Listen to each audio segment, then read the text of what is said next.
योग भारत की प्राचीन संस्कृति का अभिन्न हिस्सा रहा है। योग एक ऐसी सुलभ एवं प्राकृतिक पद्धति है जिससे स्वस्थ मन एवं शरीर के साथ अनेक आध्यात्मिक लाभ प्राप्त किए जा सकते हैं। योग शब्द संस्कृत के युज धातु से बना है, जिसका अर्थ है शरीर, मन और आत्मा को एक सूत्र में जोड़ना। आमतौर पर योग क्रियाएं जमीन पर बैठ के की जाती हैं, लेकिन जब योगा के इन्हीं आसनों को पानी में किया जाता है तो हम इसे एक्वा योगा या जलीय योगा कहते हैं। इसके पीछे तर्क यह है कि तैराकी सबसे अच्छा व्यायाम माना जाता है और यदि योग क्रिया पानी में किया जाए तो एक पंथ दो काज की तर्ज पर दोहरे फायदे होते हैं। जल योगा जमीन पर किए जाने वाले योगा से ज़्यादा कारगर होता है और इसका विशेष फायदा है योग जमीन पर करने की अपेक्षा पानी पर करने में ज़्यादा आसान होता है, क्योंकि उस वक्त आपका शरीर हल्का हो जाता है। देश में इन दिनों पुल में फिटनेस के नए नए तरीके ईजाद किए जा रहे हैं। कुछ ऐसा ही एक नया फिटनेस ट्रेंड है एक्वा योगा, जो नौजवानों के बीच काफ़ी लोकप्रिय है। यही नहीं, महिलाएं भी इसे ज़्यादा से ज़्यादा उपयोग में लाने लगी हैं। एक्वा योगा के ज़रिए पूरे शरीर का मूवमेंट होता है। पानी के अंदर भी आप ज़्यादा से ज़्यादा कैलोरी बर्न कर सकते हैं। ऐसे में अर्थराइट के मरीज़ आसानी से पानी में एक्सरसाइज कर सकते हैं। किसी मैदान की बजाय पानी में उन्हें ज़्यादा आराम मिलता है। वे जॉइंट को आसानी से मूव कर सकते हैं। इंदौर की जानी मानी योगा विशेषज्ञ संगीता गंगवाल के मुताबिक पानी के अंदर किए जाने वाले एक्सरसाइज को जल योगा कहते हैं। इस कॉन्सेप्ट में कार्डियो और किक बॉक्सिंग एक्सरसाइज भी शामिल होती है। अर्थराइटिस से परेशान लोगों के लिए ये एक्वा योगा बहुत उपयोगी होता है। जल योगा एक प्रभावशाली और प्राकृतिक प्रणाली है। आज के व्यस्त जीवन में योगा हमको शांति देता है। यदि हमें सुख चाहिए, शांति चाहिए, तो जल योगा इसका सबसे अच्छा साधन है। जल योगा में हमारी एंटीबॉडीज़ निर्माण होती है और जिसके कारण हमारी रोग प्रतिरोधक क्षमता बढ़ती है और उसके कारण हम बीमारियों से, रोग से दूर रहते हैं और शांति का अनुभव करते हैं। जल योगा करने में कम से कम कई बातों का ध्यान रखना ज़रूरी है। एक तो शुद्ध जल हो, मनमोहक वातावरण हो और साथ में सही विधि का होना बहुत ज़रूरी है। परफेक्शन सही रहे तो आसन सही होगा और आसन सही रहेगा तो आपके शरीर में असर आएगा, आपकी मांसपेशियों में, आपके ब्लड सर्कुलेशन में, आप में ऊर्जा के प्रवाह में उन्नति होगी, बढ़ोतरी होगी। तो इसीलिए जल योगा के द्वारा हम अपनी हर तरह की चयापचय की क्रिया जैसे है, मेटाबॉलिज्म है, रोग प्रतिरोधक क्षमता है, इसको हम आसानी से बढ़ा सकते हैं। सबसे ज़्यादा फायदा जल योगा उन लोगों को है जिनको घुटना दर्द है या कमर दर्द है। ज़मीन पर वो लोग आसानी से आसन नहीं कर सकते, खासकर घुटना बेंड करने के आसन नहीं कर सकते, पर जल के अंदर वो आसानी से घुटना बेंड करने वाले आसन कर सकते हैं, सूर्य नमस्कार कर सकते हैं, जो कि उनको फ़ायदा भी करता है और एक मानसिक रूप से भी वो एक संतुष्टि का अनुभव करते हैं, जो कि बहुत ज़रूरी है। अपने आप को रिलैक्स महसूस करते हैं। उस रिलैक्सेशन के कारण ही वो अपने आप को अनुभव करते हैं कि हाँ, आज हम सारे आसन कर पा रहे हैं और इस कारण उनमें बहुत ज़्यादा संतुष्टि की भावना आ जाती है और वो हमेशा रिलैक्स रहते हैं। सब लोग नमस्ते की मुद्रा में हैं। अभी अपने स्पर्श को, जल के स्पर्श को महसूस करिए। जैसा कि आप 5 तत्व से इस समय घिरे हुए हैं, उस तत्व को महसूस करिए आँख बंद करके। सूर्य की तपन को, जल के स्पर्श को, हवा के स्पर्श को, पृथ्वी का स्पर्श और आकाश रूपी छत के तले आपका पूरा शरीर। एक गहरी सांस लेकर सांस छोड़िए और अब धीरे से हम आ रहे हैं ताड़ासन में। तो दोनों हाथ धीरे से ऊपर ले जाते हुए, हाथ को लॉक करते हुए पूरे शरीर को ऊपर तान लीजिए। अपने उस खिंचाव को महसूस करिए। ताड़ासन पूरे शरीर में खिंचाव लाता है। खासकर ये घुटना दर्द, कमर दर्द में सबसे ज़्यादा फायदा करता है जब जल का स्पर्श होता है। तो ताड़ासन के समय आप देख रहे हैं कि एड़ी से लेकर पूरे पैरों तक, रीढ़ की हड्डी में, हाथों में, कंधे में खिंचाव आता है और इसी में सबसे ज़्यादा फायदा वेरिकोस वेन्स में होता है। जब हम जल के स्पर्श में अपने पैरों को रखते हैं तो एक हाइड्रोथेरेपी होती है और जिसके कारण जल के स्पर्श से आपके खून का बहाव तेज होने लगता है। इसके बाद आ रहे हैं हम तिर्यक ताड़ासन में। हल्का सा पैर कंधे के बराबर फैला ली, झुकेंगे। धीरे धीरे राइट साइड की ओर झुकते हुए सांस ले रहे हैं और सांस छोड़ते हुए साइड में झुक रहे हैं। साइड के पूरे खिंचाव को महसूस करिए। इसी को दूसरी तरफ से करेंगे। धीरे से सांस लीजिए और सांस छोड़ते हुए दूसरी तरफ कर रहे हैं। दोनों हाथ जैसे कि आपने देखा एकदम सीधे हैं, कान से लगे हुए हैं, पूरा साइड से झुके हुए हैं। कई बार लोग गलती कर जाते हैं कि सामने झुक जाते हैं, वैसा नहीं होना है, हमको सिर्फ साइड से ही झुकना है। धीरे से सीधे हो जाइए, हाथ को साइड में फैला लीजिए, कटी चक्रासन में आ रहे हैं। लेफ्ट हैंड को मोड़ लीजिए, राइट हैंड सीधा रहेगा और आप राइट साइड की ओर पीछे की ओर पूरा घूमते हुए, यहाँ पे जैसे कि जब ज़मीन में रहते हैं तो उतना घुमाव नहीं ला सकते हैं, पर जब हम जल में रहते हैं तो उस घुमाव को आसानी से और बढ़ा सकते हैं। तो आप देखेंगे धीरे धीरे इन लोग और पीछे होते जा रहे हैं और पीछे होते जा रहे हैं अपने आप को। और आप लोग ट्विस्ट करिए और थोड़ा सा ट्विस्ट करिए, जितना घूम सकते हैं उतना घुमाइए। और इसी के साथ धीरे से सीधे होते हुए दूसरी तरफ से ये आसन करेंगे। दोनों तरफ से आसन करना ज़रूरी है, ऐसा नहीं कि हम एक तरफ से करके छोड़ दें। तो इस तरह से आप देख रहे हैं दूसरी तरफ से भी ये आसन पूरे अच्छे से ट्विस्ट होते हुए पूरे पेट का निचोड़ हो रहा है, कमर का निचोड़ हो रहा है। जैसे कि जब हम कपड़े निचोड़ते हैं तो गंदगी, टॉक्सिन्स निकलते हैं, इस समय ये इस आसन से सारे टॉक्सिन्स निकल रहे हैं। धीरे से आप सीधे हो जाइए। इसके बाद हम आ रहे हैं बैलेंसिंग आसन में, जो कि संतुलन के आसन है। वैसे ज़मीन में संतुलन आसान है, यहाँ पे हमको पानी के अगेंस्ट में संतुलन करना पड़ता है अपने आप को। वो ज़्यादा बेनिफिशियल है जब एंटी प्रेशर लगता है हमारे शरीर में। तो आप आ जाइए धीरे से वृक्षासन में। राइट लेग को मोड़कर आप लेफ्ट की थाइस पर रखेंगे और धीरे धीरे हाथ को ऊपर उठाते हुए नमस्ते की मुद्रा में आ जाएंगे। शरीर एकदम सीधा है, सामने है, आप पूरी तरह अपने आप को संतुलित कर रहे हैं। मन शांत होते जा रहा है, शरीर में रक्त का प्रवाह होते जा रहा है और आप एक संयम के साथ कर रहे हैं, जिसमें आपने आत्म संयम की भावना आ रही है। अपने आप को पूरी तरह से बैलेंस कर रहे हैं। अब कंसंट्रेशन बढ़ाने के लिए ये तीनों आसन जो अभी हम करने जा रहे हैं बहुत फ़ायदेमंद हैं। इसी तरह से इससे पैर मोड़ लेंगे, हल्का सा कुर्सी आसन में आ जाएंगे। तो यहीं पे आप कुर्सी आसन में धीरे से आ रहे हैं। देखेंगे ये आसन ज़मीन में करना बहुत मुश्किल है, पर अभी आप देख रहे हैं पानी में ये आसन आसानी से हो सकता है। यहाँ पे कईयों को कमर दर्द है, कंधा दर्द है, घुटना दर्द है और उन दर्द के सहारे भी वो इस आसन को आसानी से कर पा रहे हैं। धीरे से आप सीधे हो जाइए और उसके बाद हम दूसरे पैर से वृक्षासन कर रहे हैं। दूसरे पैर को मोड़ लीजिए, दूसरे पैर की थाइस पर रखिए, हाथ घुमाते हुए पूरा ऊपर नमस्ते की मुद्रा में आ रहे हैं और अपने आप को पूरा ऊपर की ओर हाथ तानते हुए शरीर को सीधा रखते हुए सामने की ओर देख रहे हैं। यहाँ पे फिर से कुर्सी आसन में आ जाएंगे।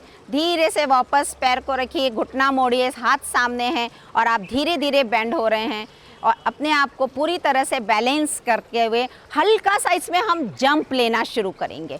हल्का सा आप देखेंगे जो जंप ये ले रहे हैं इस आसन में ज़मीन में इम्पॉसिबल, बिल्कुल नहीं हो सकता है ये जंप। पानी में ये आसानी से हो जाता है और ये आप जो जंप ले रहे हैं तो पूरा एक्यूप्रेशर हो रहा है और इस तरह से आप धीरे से संतुलन में वापस आ जाइए। पहले के आसन में आ जाइए, रिलैक्स हो जाइए। दूसरे आसन के लिए तैयार करिए अपने आप को, नटराज आसन, जिसमें राइट लेग को मोड़ रहे हैं, राइट हैंड की से ही पकड़ते हुए अपने आप को पूरा सामने झुकाते हुए पीछे को पैर मोड़ते हुए पूरा उठा रहे हैं पैर, जितना आप पीछे की ओर खींच सकते हैं। आप देखेंगे यहाँ पे ये पूरा बैलेंसिंग आसन है। घुटने की मांसपेशियों को ताकत मिल रही है, इस समय बैलेंस कर रहे हैं अपने आप को, तो मन शांत हो रहा है और एक आप सुख की भावना की ओर जा रहे हैं। इसको दूसरी तरफ से हम करेंगे। आप दूसरे पैर को उठा लीजिए, दूसरे पैर को मोड़िए और धीरे धीरे अपने आप को स्थिरता में लाते हुए, एकाग्र होते हुए सामने की ओर झुकते हुए पीछे के पैर को ऊपर उठा लीजिए और अब धीरे से पैर को सीधा करेंगे। इसके बाद आता है गरुड़ आसन। गरुड़ आसन अधिकतर लोग से, मेजॉरिटी में लोगों से होता नहीं है। अभी आप देखेंगे यहाँ पे सभी लोग का आसानी से हो जाता है। तो आप राइट लेग को उठाते हुए पूरा घुमाव लाते हुए, हाथ का घुमाव करते हुए पूरी तरह से अपने आप को आराम से स्थिरता में लाते हुए, एकाग्र होते हुए, सामने देखते हुए उस मन की शांति को महसूस करिए। जब आपसे कठिन आसन होना शुरू हो जाते हैं तो एक मन में शांति भी मिलती है, एक आत्मविश्वास आता है और यही आत्मविश्वास आपको आत्मनिर्भर बनाता है। इसी आसन को दूसरी तरफ से करेंगे। दूसरे पैर को पूरे पैर की ओर लपेटते हुए, हाथ को गोल घुमाते हुए इंटरलॉक कर रहे हैं हम, दोनों हाथ पूरा अच्छे से घुमाते हुए यहाँ पे हल्की सी जंप कर रहे हैं, जो कि ज़मीन में तो बिल्कुल मुश्किल है, कोई नहीं कर सकता है। यहाँ पे आप देखिए पानी में आसानी से ये जंपिंग हो रही है और आपको कोई तकलीफ़ नहीं हो रही है। धीरे से पैर सीधे कर लीजिए। इसके बाद हमारे आसन आ रहे हैं पूरी साइड के लिए, आपके कमर के लिए। तो आप धीरे धीरे थोड़ा सा डिस्टेंस बनाते हुए पैरों को पूरा फैला लीजिए। अब एक बात आप यहाँ पे देखिए कि ज़मीन में आपका पैर ज़्यादा नहीं फैल पाता है जब हम आसन करते हैं। यहाँ पे आप पैरों को और फैला सकते हैं, कंधे तक डूब सकते हैं। तो आप लोग धीरे धीरे पैरों को और फैला लीजिए, पूरा कंधे तक डूबिए। इसके बाद यहाँ आ रहे हैं हम सूर्य कोणासन में। राइट लेग को मोड़ लीजिए आप लोग, राइट हैंड को थाइस पर रखिए और पूरा साइड में चले जाइए। ये खिंचाव को महसूस करिए, घुटने की मांसपेशियों को शीतलीकरण हो रहा है, वहाँ पे ताकत मिल रही है, कमर की मांसपेशियाँ मजबूत हो रही है, रीढ़ की हड्डी मजबूत हो रही है, पैरों में पूरा खिंचाव आ रहा है। वेरिकोस वेन्स में तो फ़ायदा हो ही रहा है, पर यहाँ पे पैरों में खून का बहाव भी तेज हो रहा है। इसी के साथ यहाँ से त्रिकोण आसन ले रहे हैं, ऊपर वाले हाथ को नीचे की ओर करते हुए पूरे शरीर का ट्विस्ट कर रहे हैं। यहाँ पे आप देखेंगे कंधा में, कमर में, पूरे शरीर में ट्विस्ट हो रहा है। पूरा आसानी से आप ट्विस्ट कर सकते हैं क्योंकि यहाँ पानी में है आपका शरीर, तो ये जो ट्विस्ट होना, पीछे की ओर जाना, बेंडिंग होना, ये आसानी से हो जाते हैं। इसके बाद यहाँ से आप वीरभद्रा आसन में आ रहे हैं। घुटना दर्द वालों के लिए वीरभद्रा आसन बहुत मुश्किल होता है जब हम ज़मीन पर करते हैं। तो पानी में यहाँ पे इन लोग आसानी से कर पा रहे हैं जिनको घुटना दर्द है इसमें से। तो इस तरह से पूरा घुटना बैंड आसानी से हो जाता है, तकलीफ़ बिल्कुल नहीं आती है, सिर पीछे हो जाता है, आसन की पूरी प्रवणता आ जाती है। आप जिस तरह से आप देख रहे हैं कि एक परफेक्शन के साथ आसन कर रहे हैं, जो कि बहुत ज़रूरी है। इसके बाद धीरे से पार्श्व उत्थान आसन में आ जाएंगे। पैरों को पूरा सीधा करते हुए, हाथ को पीछे लेते हुए आप सामने की ओर झुक रहे हैं। यहाँ पे शोल्डर ब्लेड में खिंचाव आ रहा है, कंधे में खिंचाव आ रहा है।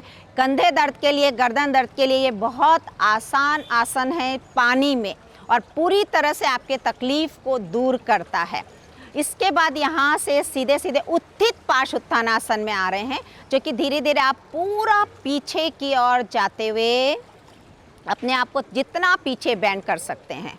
नाभि से गले तक का खिंचाव महसूस कर रहे हैं आप, और इस वातावरण को, जैसे एक मनोहर वातावरण है आपका, आकाश के तले हैं, तो आकाश की शक्ति को महसूस कर रहे हैं और पूरी तरह से ऊर्जावान महसूस कर रहे हैं। धीरे से आ जाइए स्क्वाट्स में, या पैर फैलाकर उत्कट आसन भी इसे कहा जाता है। पूरी तरह से हाथ आप सामने की ओर रखिए अभी, और अपने आप को हल्का सा इसमें जंप करिए। अब ज़मीन में जंप करना बहुत मुश्किल है, पर यही आप जल में आसानी से 100, 200, 300 काउंटिंग तक जंप कर सकते हैं।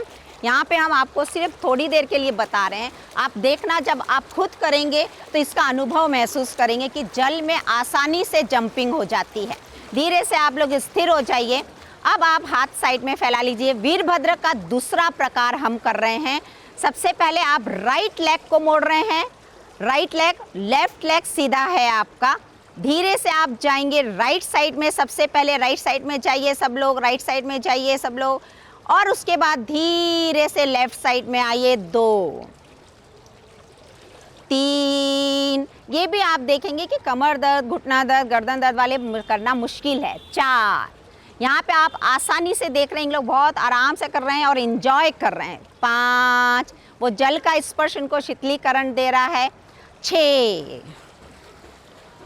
7, 8, 9, 10, 11, 12, 13, 14, 15, 16, 17, 18, 19, 20, 21, 22, 23, 24, 25, 26, 27, 28, 29, 30। धीरे से आप सीधे हो जाइए, पैरों को पास पास ले आइए। यहाँ से अब हम जंपिंग की क्रिया कर रहे हैं, जो कि आप देखते हैं कि ज़मीन में बहुत मुश्किल हो जाती है, खासकर उन लोगों के लिए जिनको घुटना दर्द हो जाता है, कमर दर्द हो जाता है, गर्दन दर्द हो जाता है। यहाँ पे आप देखेंगे आप आसानी से सारी जंपिंग की क्रिया कर पाते हैं। तो इस तरह से हम शुरू कर रहे हैं। सबसे पहला जो है वो हम त्रिकोण आसन ले रहे हैं। आप फैला लीजिए, पैरों को हल्का सा फैलाना, ज़्यादा नहीं फैलाना। राइट हैंड से लेफ्ट लेग को मार रहे हैं हम उठाते हुए।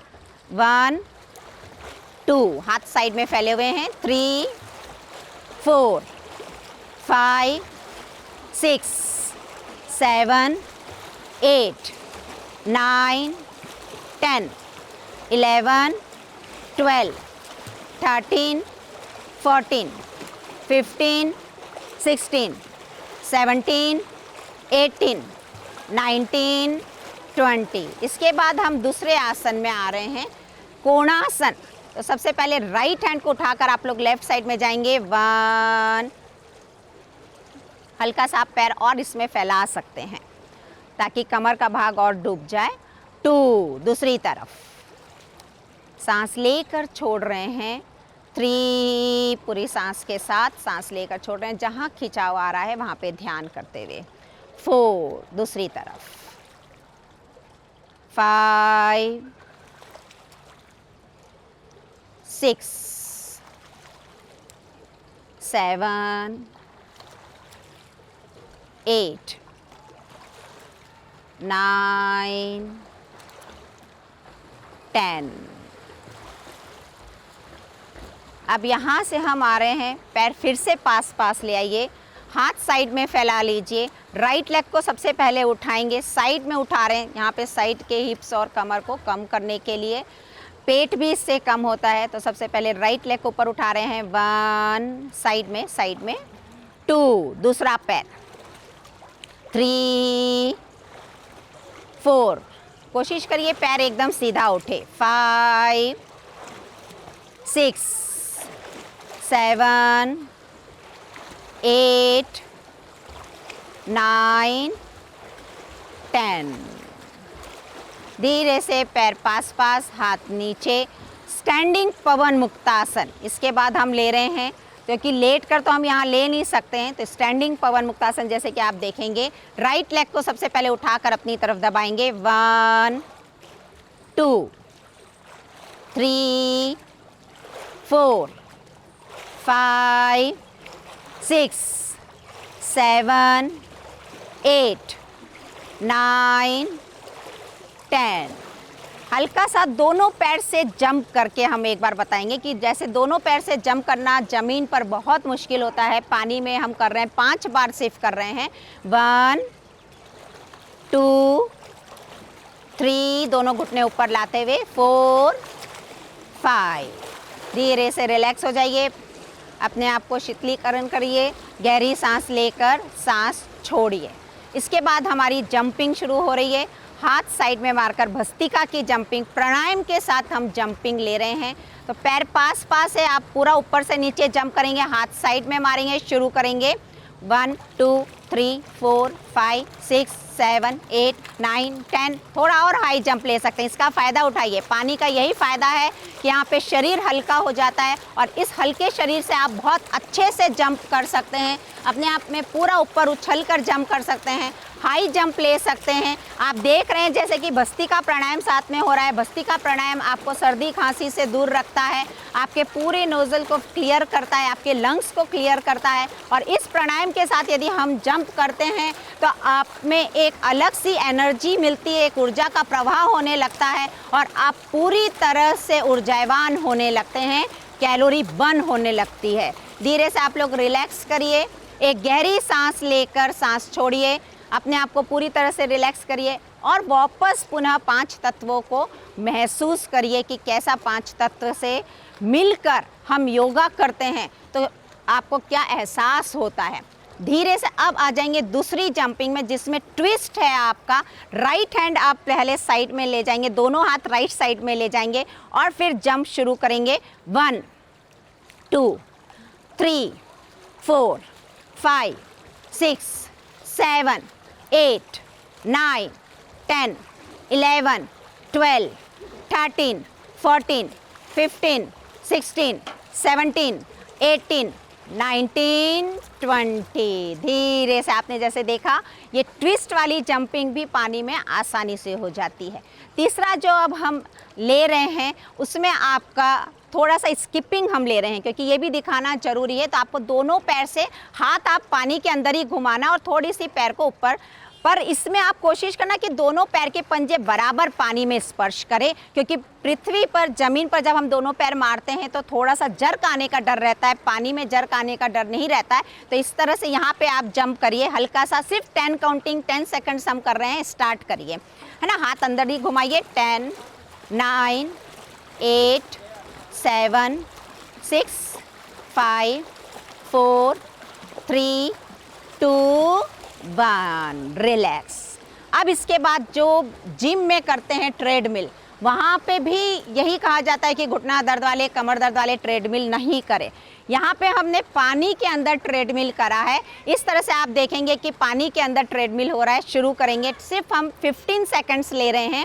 15, पैर आगे करके पूरा यहाँ पे 14 13, थोड़ा सा जंप लेते हुए 13 12 11 10 9 8 7 6 5 4 3 2 1। इसके बाद सूर्य नमस्कार, जो कि घुटना दर्द वालों के लिए ज़मीन में करना थोड़ा सा मुश्किल होता है, या फिर वहाँ पे भी हम वेरिएशन के साथ कराते हैं, पर यहाँ पे सारे आसन आसानी से हो जाते हैं। थोड़ा सा बदलाव पानी में करना पड़ता है। तो आगे के 3 लोग थोड़ा सा आगे हो जाए, रॉड के पास आ जाए और बाकी यहीं पे रहेंगे, तो आपको दोनों का महसूस हो जाएगा कि किस तरह से दोनों तरीके से सूर्य नमस्कार कर सकते हैं। कई पूल में जैसे रॉड नहीं रहती है तो बीच में भी आप सूर्य नमस्कार कर सकते हैं। तो आप लोग सब हाथ जोड़ लीजिए। सूर्य नमस्कार जैसे कि 12 आसन होते हैं और दोनों उस 12 आसन को फिर से रिपीट करते हैं तो एक चक्र कहलाता है। सूर्य नमस्कार के लिए आप तैयार हो जाइए, आंखें बंद कर लीजिए, सूर्य का ध्यान करिए, पूरी तरह से गहरी सांस लेकर सांस छोड़ते हुए उस सूर्य की ऊर्जा को अपने शरीर में महसूस करिए। 2, धीरे से सांस लेते हुए हाथ पीछे और फिर हर अंग में उस खिंचाव को महसूस करिए। सूर्य नमस्कार एक ऐसा है, एक ऐसी क्रिया है, एक ऐसा योग कहते हैं कि इसमें सारे आसन के द्वारा हम पूरे शरीर को कॉन्ट्रैक्शन और रिलैक्सेशन करके अपने आप को पूरी तरह से ऊर्जावान बनाते हैं। आपके मेटाबॉलिज्म की क्रिया बढ़ने लगती है। 3, धीरे से हाथ नीचे करते हुए अपने आप को पूरी तरह से, अब यहाँ पे हम पानी के अंदर मुंह नहीं डाल सकते, क्योंकि यदि आप पानी के अंदर मुंह डालेंगे तो शरीर बह जाएगा। तो पानी के बाहर ही मुंह रखते हुए धीरे धीरे नीचे झुक रहे हैं, चिन का स्पर्श हो रहा है और अपने आप को पूरी कमर को प्रेशर दे रहे हैं। यहाँ पे 4, यहाँ पे जैसे आप सामने देख रहे हैं कि रॉड पकड़ कर पूरी तरह से पीछे जा रहे हैं और यहाँ पे हाथ ऊपर करके पूरी तरह से पीछे की ओर जा रहे हैं। इस तरह से वीरभद्र आसन का ही ये रूप है, पर यहाँ पे हम ये अश्व संचालन कर रहे हैं जो सूर्य नमस्कार के 4 की स्थिति है। यहाँ पे फिर आप देख रहे हैं कि पूरे रीढ़ की हड्डी में ब्लड सर्कुलेशन हो रहा है, पैरों में ब्लड सर्कुलेशन हो रहा है और आप पूरी तरह से ऊर्जावान हो रहे हैं। 5, यहाँ पे आप धीरे से पैर को पीछे लेते हुए, पीछे वाला पैर आगे लेते हुए, जैसे रॉड में पकड़े हैं वो दोनों पैर पीछे, पर यहाँ पे हम दोनों पैर पीछे नहीं कर सकते हैं। तो इस पोजीशन में आ रहे हैं जहाँ पे आप पूरी तरह से अपने आप को खिंचाव महसूस कर रहे हैं। 6 में घुटना मोड़ लेंगे, दोनों घुटने को मोड़ लेंगे, क्योंकि अष्टांग नमस्कार यहाँ होना मुश्किल है।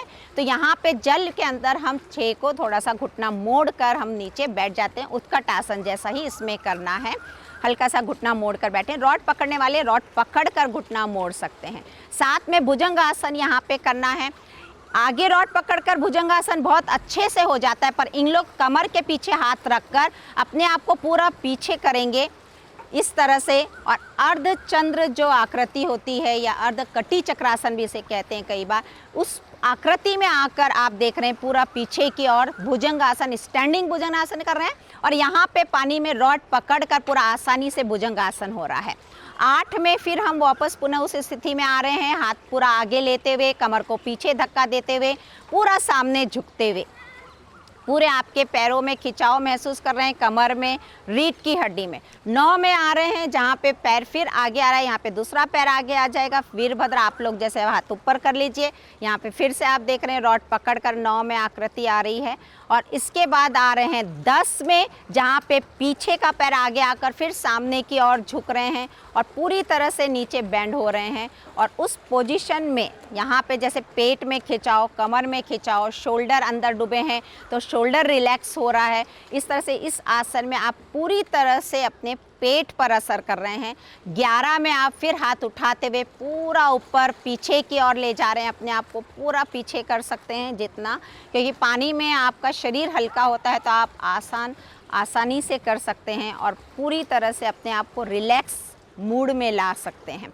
12 धीरे से हाथ जोड़ते हुए पूरी तरह से अपने आप को रिलैक्स करिए और उस ऊर्जा को जो आपने सूर्य नमस्कार के द्वारा ली है उसे महसूस करिए।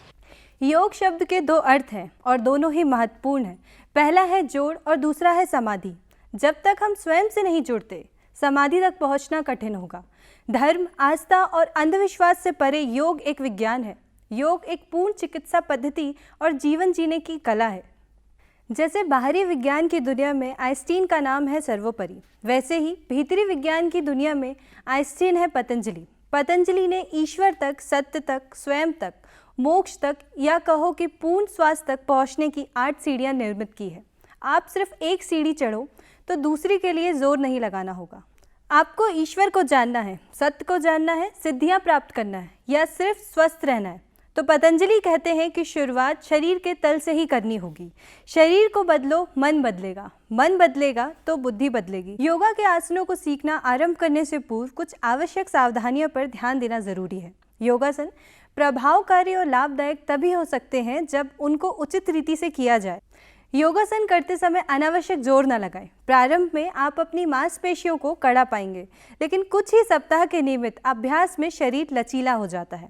आसनों को आसानी से करें, कठिनाई से नहीं। मासिक धर्म, गर्भावस्था, बुखार, गंभीर रोग आदि के दौरान योगासन ना करें। सबसे महत्वपूर्ण यह है कि आसन खाली पेट ही करें। योगासन के प्रारंभ और अंत में विश्राम करें। यदि आसन के करने के दौरान किसी अंग में अत्यधिक पीड़ा होती है तो किसी योग चिकित्सा से सलाह लेकर ही आसन करें। योग आरंभ करने से पूर्व अंग संचालन करना आवश्यक है। इससे शरीर के अंग की जकड़न समाप्त होती है और योगासन के लिए शरीर तैयार होता है।